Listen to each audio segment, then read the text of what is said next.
Alright mga ka-success, may nagtanong naman sa akin ngayon, no? Kung bakit daw, kumita na yung iba, tapos sila, hindi pa. Well, ito dapat maintindihan ninyo, no? Na parehong kumplan, pareho yung produkto, parehong time nagsimula, bakit yung iba, kumikita na ng malaki, tapos yung iba, hindi pa. Okay, ito lang yan ang sagot dyan. Number 1,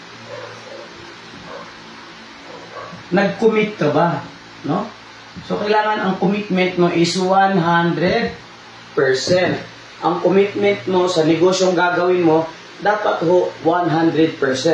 Gagawin mo siya araw-araw. Tandaan ninyo, ang negosyo natin ay meetings. Okay, may produkto tayo. Okay, may marketing plan tayo. Pero ang pinaka punto dyan, dapat araw-araw may meeting ka. So kung hindi mo pa kayo magsalita, imbitahin mo yung sponsor ninyo para makapagtulong sa'yo, maka-assist sa'yo. Okay, so araw-arawin mo. Then, aralin mo rin yung negosyo. Hindi mo na kailangan masterin ka agad eh. Ang importante mo na ay mag-commit ka. Gagawin ko to 100%. Okay, itong tanong ko sa'yo, 100% ba yung commitment mo sa negosyo mo ngayon? Okay, kasi wala po ako nakita na ang commitment 10%, 20%, 30%, tapos magiging successful ka ng 100%. Hindi ho. Okay, tapatin ko kayo ha.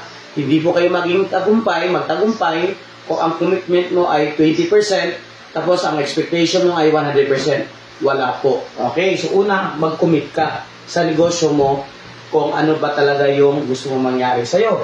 Okay, number 2, dapat consistent ka rin. Okay, nag-commit ka na, dapat consistent. Now, consistent ka sa pag-aaral. Kung hindi ka pa masyadong marunong o magaling, consistent ka sa pag-aaral. Araw-araw mo siya aralin. Pag may Zoom, attend ka ng Zoom. Libre naman yung Zoom, may mga speaker. Okay, pag may mga BOM, sponsor na kumpanya ninyo, attend ka doon. Kahit wala kang dala, ikaw lang mismo. Para makita mo. Okay, sa mga bago dyan, dapat 5 times nyo po makita yung marketing plan at product. Then, attend na kayo ng mga new distributors orientation. Okay, so, consistent na araw-araw nagpapakita ka, araw-araw, para tayo nag-aaral. Ang kagandahan doon sa negosyo natin, lalo na sa multi-level marketing o network marketing, may chance kang magiging milyonaryo. May chance talaga. Ang problema lang, karamihan, halos 90%, wala talagang maganda resulta kasi hindi nag-commit, hindi consistent sa matuto, hindi na-consistent na mag-aral hanggat gumagaling. Okay? So, number 3, dapat excited ka. Dapat excited ka kasi pag excited ka sa negosyo mo, ibang level yung energy mo. Alam mo na pag aralin ko to, pag hatawin ko to, talagang puputok at puputok. May pupuntahan ako. Okay? So, dumikit ka, ito advento sa'yo, dumikit ka sa mga top earner, no? Sa mga magagaling, dumikit ka. Kasi yung energy level nila, mahagip mo eh. Huwag ka muna sumama doon sa mga wala rin pa mga resulta. Okay? Kasi talagang madadrain din kayo. At ito pa, iwasan nyo yung mga negatibo. Kasi pag may negative na sila, mahawa-hawa ka, pumasok yung negativity nila, mahawa ka. At ito, pinaka-important sa lahat. Okay? Number 4, kailangan laging babad sa training. Okay? Dapat babad sa training lahat, mabago man or maluma. Babad sa training para mayroon tayong laging natutunan na kung masyado ka nang magaling, pakita mo pa rin sarili mo na nag-attend ka ng training para sa mga tao mo. Na okay, si apply, no? Or yung mentor, yung coach natin, uma-attend pa rin ng training to support kung sino yung mga speaker mo dyan. Okay, so mga kasakis dala yung mga tip ko sa inyo.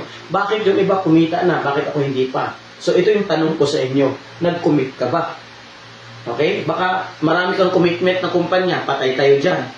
Now, pag marami kang kinukommit na kumpanya, nahahati mo yung galaw mo, nahahati mo yung init mo.